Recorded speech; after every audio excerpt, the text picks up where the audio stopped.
Thanks to Bug Zero for supporting this episode. We appreciate services that are low-key and predictable. Bug Zero's Insectishield plan is both. It keeps your home pest-free without knocking your day off track. And the people, they are super kind. Check them out at bugzero.com or give them a quick call or text at 417-831-7378. The number again is 417-831-7378. Just a quick disclosure to share in conjunction with this podcast. Each of us are speaking to our personal experiences and do not consider ourselves experts and cannot offer medical, therapy, financial, or legal advice. We represent a wide range of experience on the autism spectrum and will always honor each perspective that is brought to our discussions. Our experiences, opinions, and perspectives are all unique and different and will be celebrated. Thank you so much for listening and connecting with us. Thank you.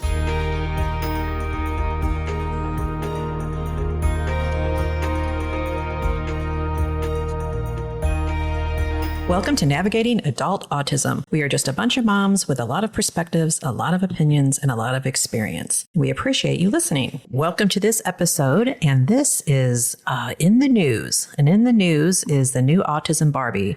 And we are going to all give our opinions, perspective, and some experience we have with Barbies growing up, but we don't need to get into that. But we're going to talk about the controversy and what everyone thinks about the new Autism Barbie. Who wants to start? Anybody? I'll start. I always say that. Yeah, who wants to describe it? Elizabeth, you're good at the description. You knew.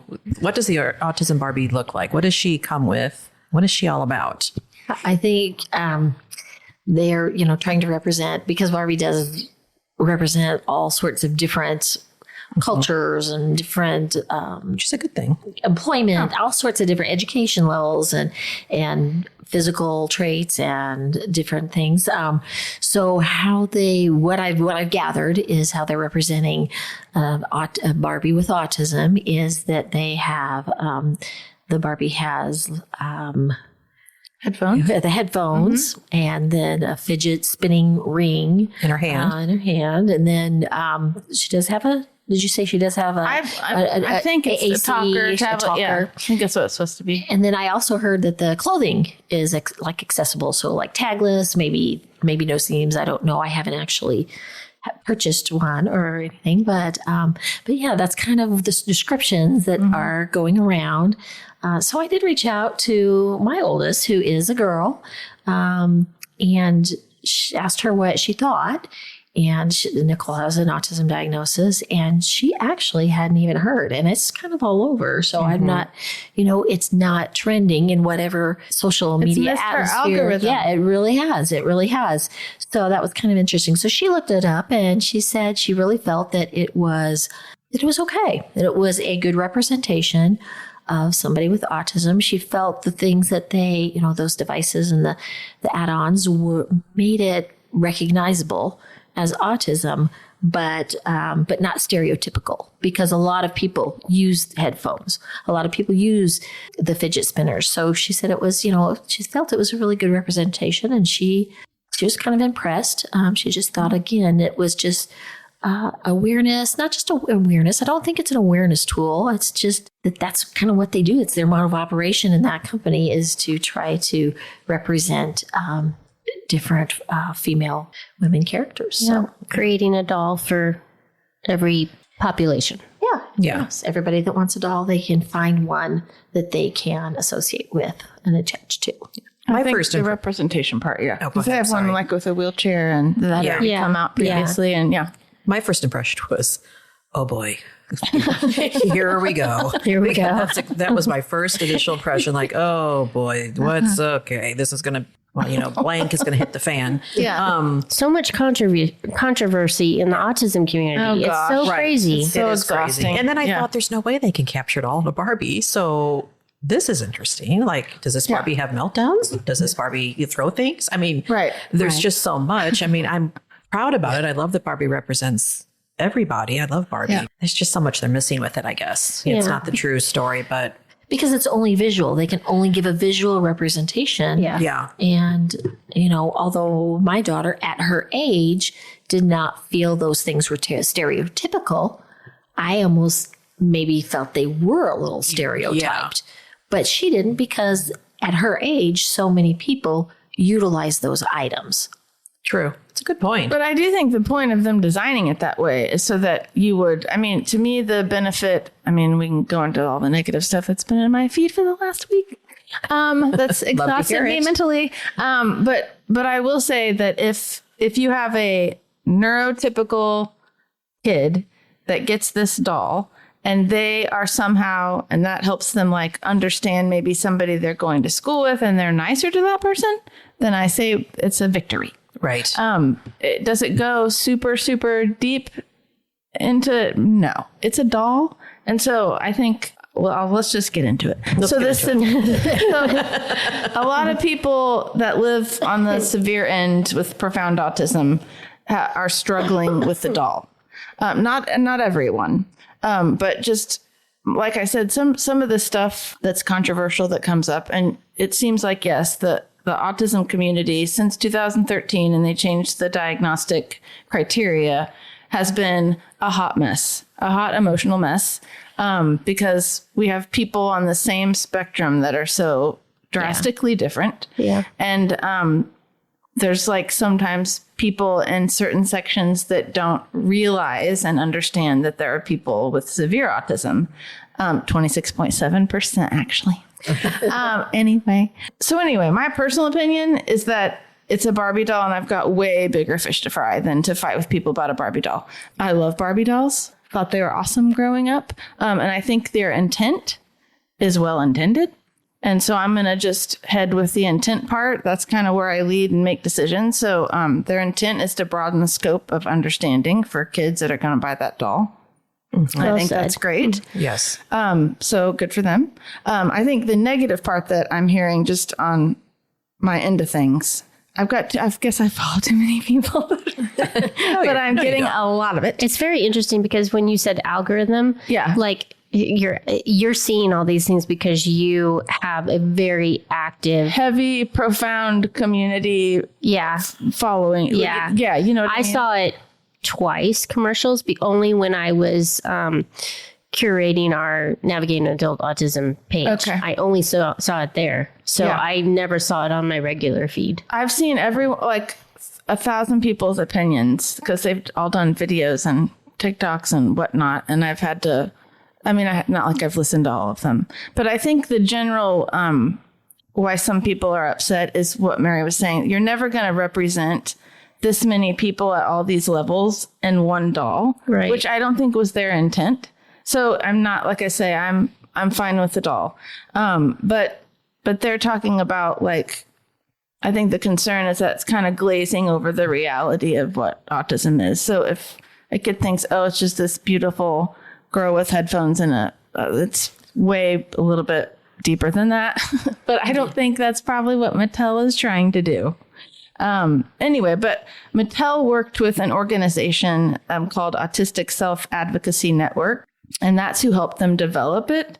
And so I think that's what's caused a little bit of controversy on the profound end, because generally speaking, that organization, it's kind of like oil and water. So they don't necessarily highlight anybody with severe experience with autism, with 24/7 care or that kind of stuff. So that's kind of like they butt heads with a lot of organizations that I'm a part of, you know? Yeah. So I think that's why I'm getting so much of it in my feed. Yeah. Yeah. But how would you even represent? I mean, you would have a whole population that was getting very angry at having. And to be honest, I mean, I just think you're not ever going to come up with a toy or a doll or whatever it is that's going to make everybody happy. There's just absolutely no way. Right. And also, I'm a hopeful realist. So if I'm dealing with reality, who would buy a Barbie because like there was all these memes coming out or AI thing where like some of these parents were making up what their Barbie doll would look like if it was representing their kid. Well, we totally missed this. Oh, all over. Yeah, I've seen a ton of them. And so, where they look sleepy and they're carrying just all sorts of stuff and then talking about, well, does that include toileting mishaps? Does that include whatever? Are they representing? And I think to my point before is like, first of all, no one's going to buy a doll that has anything to do with that. I mean, it's a toy. So I don't know how realistic toys are toys. I don't really know. You know what I'm saying? Like toys don't have behaviors. Dolls don't have behaviors. Right. And autism is behavioral. Right. Yes. It's not a look. Right. Yes. Right. That's exactly That's right. a good way. Is there a Down syndrome Barbie? I think so. I think there? I think there is. I thought there was. There's I could be wrong. So but I one thought there was. Let me look. But I know that there is one with a service dog, like in a wheelchair. in a wheelchair. Yeah. Yeah, but there's no look Right. per se to autism. Right. Yeah. And I'll tell you what, the one look that is most common is male. Yes. Oh. Yeah, I was yeah. intrigued by that. Yeah. Why did they choose it? Well, I don't know. I think I'd have to read for. I wonder if that's a sales pitch. Right, Maybe there's probably they sell more girl Barbies And they or could something. be coming out with a kin later. I don't know. I always haven't loved read my that. kin Yeah. because I never had the. It was I love suntan can. yeah. It was always rare when I had the boy. The suntan kin. Suntan Barbie. Yeah. Or Prince Charming. They're Barbie I did Beach have Bus. Prince Charming too. There is a Down syndrome Barbie. It was released in 2023. Okay. All right. Does it have the well, look? Facial features or something. I do see a video here. The girl with Down syndrome is holding it. Yes, it does have a little feet. I can't really tell much from my phone, but And my question would be because I'm not a part of that community specifically, but I wonder what their reaction was like because we have a lot of, like Tara was saying, we have a lot of like infighting within autism, which is painful and mentally exhausting. And I can't think of one positive thing about it, but I wonder if it was, like a celebrated thing, I imagine when it came out. do you think when it had the communication board, do you think they were trying to cover I think so. severe That would autism? I would assume that's probably what they were doing. Yeah. But I mean, I'm thinking about those that are putting this together to show that real representation of their life. I understand, maybe why they did that, but that's nothing that I would do. I mean, even this representation of this Barbie, maybe they struggle with mental health issues. Maybe they're suicidal. Maybe, we're not going to put all of those things out there. We're not going to put the struggle. They're not trying to necessarily, Barbie's kind of glamorized anyway, but they're not trying to glamorize autism. They're just trying to create something. And to me, like you said, Heather, I have other things to do than worry about that. And I don't want to showcase our struggles to the world. I want to focus on the good parts and the things. So if my representation of Nathan as a Ken doll, he would have Mickey Mouse ears on. Yeah. He'd have his service dog. Right. He'd have his Dr. Seuss shirt. Yeah. And, really expensive tennis shoes. That. And Nathan is nonverbal. He needs full-time support. Yeah. But I'm not going to represent. I don't think there's any way to represent an adult anyway. Why Even if you wanted to. Why focus on it? I'm going to focus on what are his strengths? What does he love? That's my doll. And what makes him because the things that make Zion are his love for vintage items, things like that. We're not gonna He'd be vintage Ken. He would have a vintage t-shirt on, obviously. Yep. And Zach would be holiday Ken. Yeah. And he would have a Christmas tree on his shirt. Zach would definitely be holiday. Obviously. Yeah. He'd have interchangeable Valentine's clothes. Oh, we have to make this happen somehow. I feel like we should do this. Yeah. I think so too. Like a rip off T-shirt. Yes. Like he can, and it's just layered. It goes from Christmas to Easter. Yes, it comes with a calendar. I love that. It'd be so cute. I would love that. And actually, that's one I would buy. It would be cute. I think just we can, and maybe it's the intent of just celebrating difference. And I think when you use the word celebrate, then and again, I've talked about this before. I don't celebrate autism. I celebrate Zachary. Yeah. Autism in our life has nothing really to celebrate. But I understand the intent of having a doll. Because Zachary wears headphones all the time. So and maybe a kid would understand that, oh, they're not listening to music. Right. Those, it's for outside noise or whatever. So, I mean, it seems like it could teach a few positive things. So their target audience is what, like 5 to, well, I don't know, probably not 12 anymore. That's like 3 to 8, maybe? Yeah. I don't know. Yeah. At 12 years old, I still was carrying a Cabbage Patch Kid around. Yeah. So it was, at that time, yeah. it was. I probably was still playing with Barbies at 12. Yeah. I loved them. Yeah, but not now. Heck, if somebody gave me some right now, it sounds relaxing. Especially the holiday kid. I'd put him right next to the Christmas tree. He'd be decorating the Christmas tree. This could go in a whole other direction. Yeah, sorry. We love a good holiday kid. Oh my goodness, that's awesome. Okay. That's awesome. what we want. We want. Yeah. We want those that are struggling with this to hear our laughter. And it doesn't have to be tragic. Right. Everything doesn't have to be a tragedy. And it's hard. Yes. If you are stuck there, reach out to somebody. Find somebody that's not going to feed that tragedy. That's going to be it's going to get on board and do a Kickstarter for Holiday Ken. Yeah. That's right. That's right. Well, AI. Who played Ken in the Barbie show? Ryan. What is Gosling? Yeah. Oh my gosh. Oh yeah. Oh gosh. Sidebar. Okay, so AI did say it is a doll designed for children to promote inclusion and represent neurodiversity. And I think as much as you're able to do that with a doll, I think it was fine. I mean, they did work with an organization that is centered around autism. Not the most maybe inclusive group to work with, but like also they didn't have to work with anybody. They could have just figured it out. And it sounds like it was a long, over a year, like partnership that they did with them. Yeah. And maybe they did figure ask it out. others and others turned them down. Yeah. I don't know. These people are pretty hot to work with Mattel if they could. You think, okay. Yeah. Yeah. But I mean, I think they have a very, that organization is very well known and they're out there media wise. So it makes sense that they maybe were approached or whatever. So it's just, there's too much stress already. I can't be stressed about this. You know what I mean? Right. Yeah. And actually, if you think back to, because the people that we're seeing on social media and stuff, they maybe weren't alive. I mean, there's a lot of young people that got the doll from Mattel, and that's how they advertise now, right? There's no commercials that you see the toys on. You see them on social media.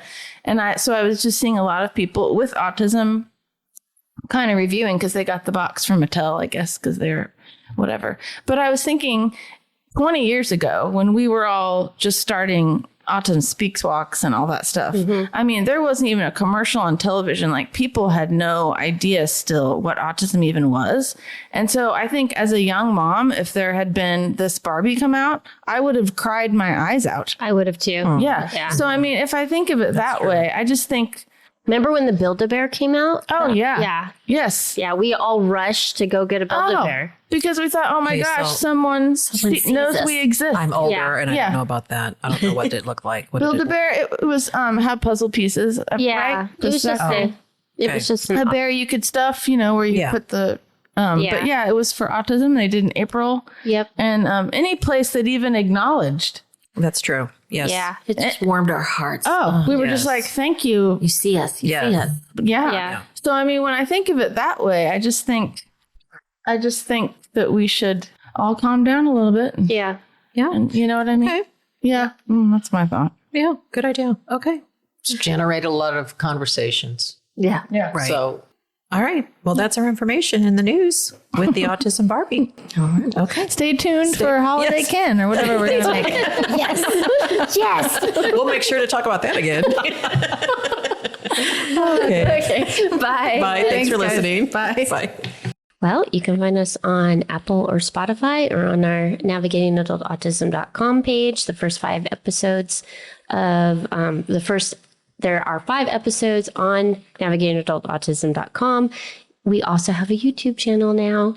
And if you want to contact us, it's moms@navigatingadultautism.com.